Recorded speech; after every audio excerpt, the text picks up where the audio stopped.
Okay, hey, what's up, guys? Welcome back to the channel. It's a very special day. We're gonna do something a little bit different today.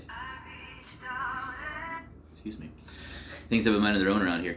We're gonna try to do something a little bit different today in lieu of the Fifth Fire's 10-year anniversary. A lot of people know I am the only original member of the band from 2010 when the band started.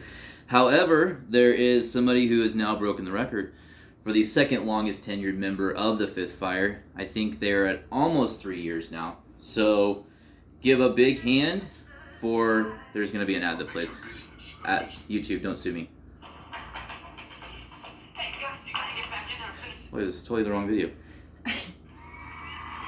Lydia Nash! Woo! Yeah!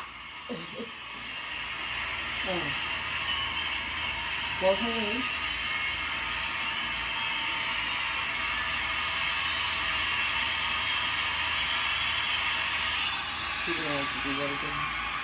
Okay. Alright, Lydia, how are you? Doing good. How are you doing? I'm good. So, tell us a little bit about your start with the band and tell us just kind of a little bit of background about yourself. Okay, so I was probably, I think I was 21 when I joined the band. Maybe was I 22? I'm pretty sure you'd be a better authority on how old you were. Well, I'm 25 now, about 3. Okay, so 22. I was 22, yes. And I was looking to join a band. I'd been playing music. I'd been playing the drums since I was like 11. So I was like, hey, you know what? I need to find a band now. It's time to hook up with some people who know what they're doing. And I ended up looking on Craigslist, believe it or not, and ended up hooking up with you. And we talked a little bit, and it took probably a couple months for us to finally get together. And we finally got together, did some playing, and I think somebody told you, hey, I think this person's going to be your drummer, so... Yeah, Lydia and I met when I was actually in the mall at JCPenney shopping for clothes. We were having a text conversation for about 2 hours, and let me tell you, with all of her enthusiasm she musters now, Lydia was not a person who answered first-time inquirers with much enthusiasm. She wasn't very friendly towards me.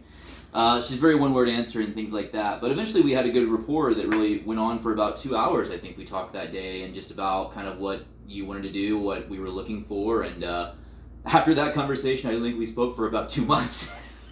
I think we stopped talking for whatever reason. Things just, life gets in the band, was kind of moving at the time. We'd already had a drummer at the time, but that person didn't want to be the drummer. They wanted to be something else. So we really needed a drummer, and I don't know, we'd get too many of the details.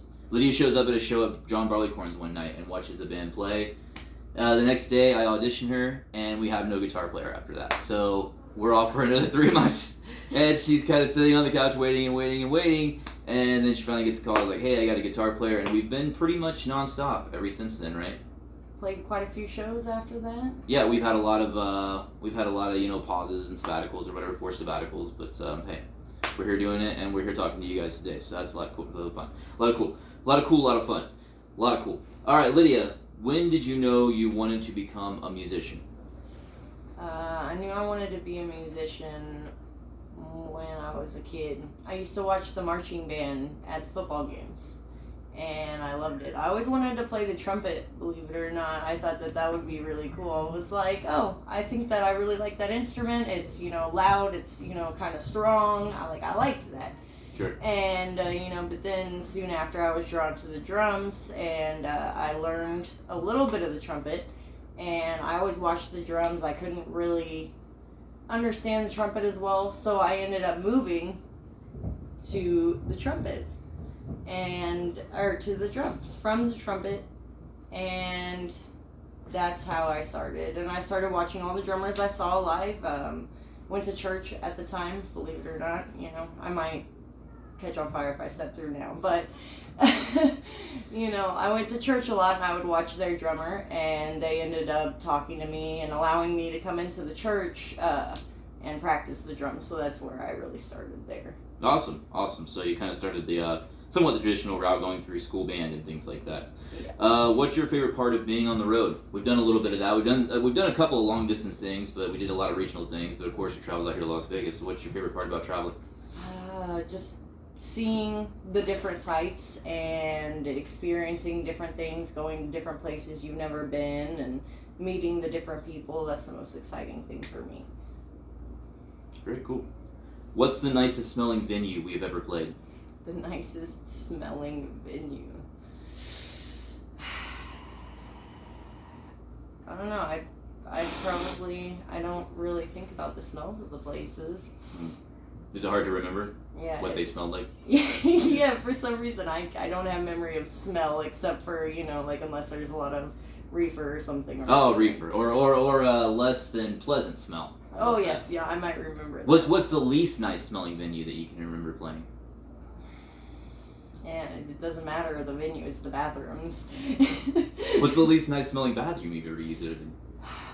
She doesn't want to call out anybody here, folks. Yeah, I was gonna say I don't want to say anything.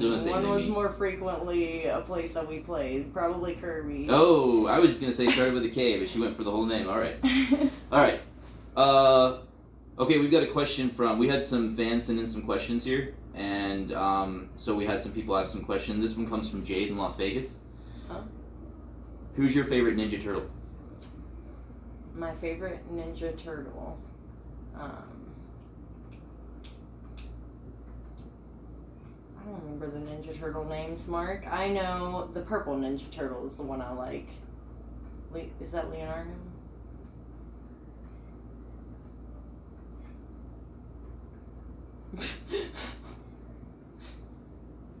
Okay, let's move on. Who is your biggest influence as a drummer? Probably Trey Cool was one of my biggest influences for sure. Okay, we've got another one. We've got one from another fan here. This is from Cookie in Las Vegas. Who would win a pillow fight, Marilyn Manson or Betty White? Probably Betty White, I think. She would probably overcome Marilyn Manson pretty quickly because he wouldn't know what to do with her, I think. Wow, I was not expecting that answer, as a matter of fact. I thought that personal taste would override there. I do love Betty White, though. She is quite a woman. She is quite a woman. Handsome woman. This one comes from... Second here. Okay, this one comes from Jade in Las Vegas. Why don't cats like their tummies rubbed? Because they're mean. I don't know.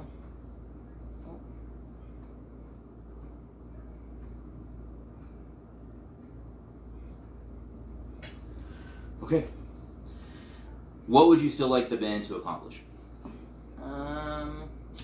Definitely a tour. Probably. I want to do some national tour for sure. Maybe international in the future if it's ever brought.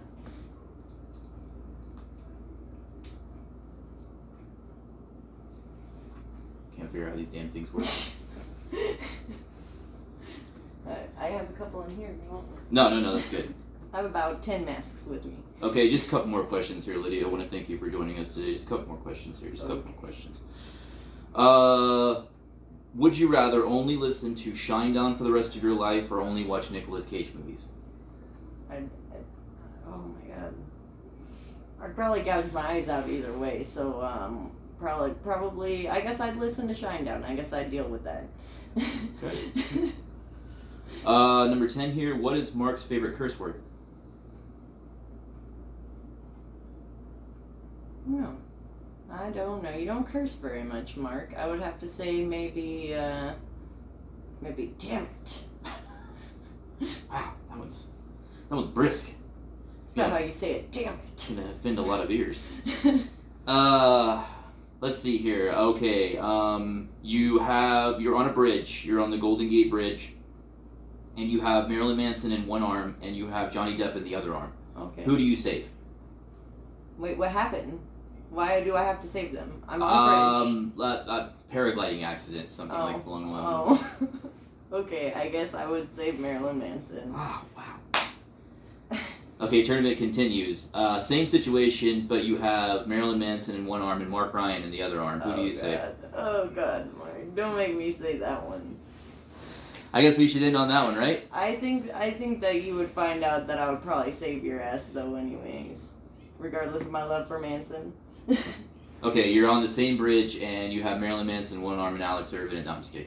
Okay, this has been a lot of fun here today, ladies and gentlemen. We want to thank you again for a great 10 years. Hope you enjoyed this. Lydia, any departing comments you want to make about, what is it? I think 3 years this year. September of 2020 will be your 3 years in the band. You've been here longer than anybody besides me, so. Parting words. Well, we just hope to be back on the road soon, I know for sure. We want to start playing shows soon. I think that we're all very thankful for everybody sticking with us and hanging out, paying attention, you know. It's the best I can say. Just thank you for all the support. Shaka. All right. Thanks, guys. Hope you enjoyed it.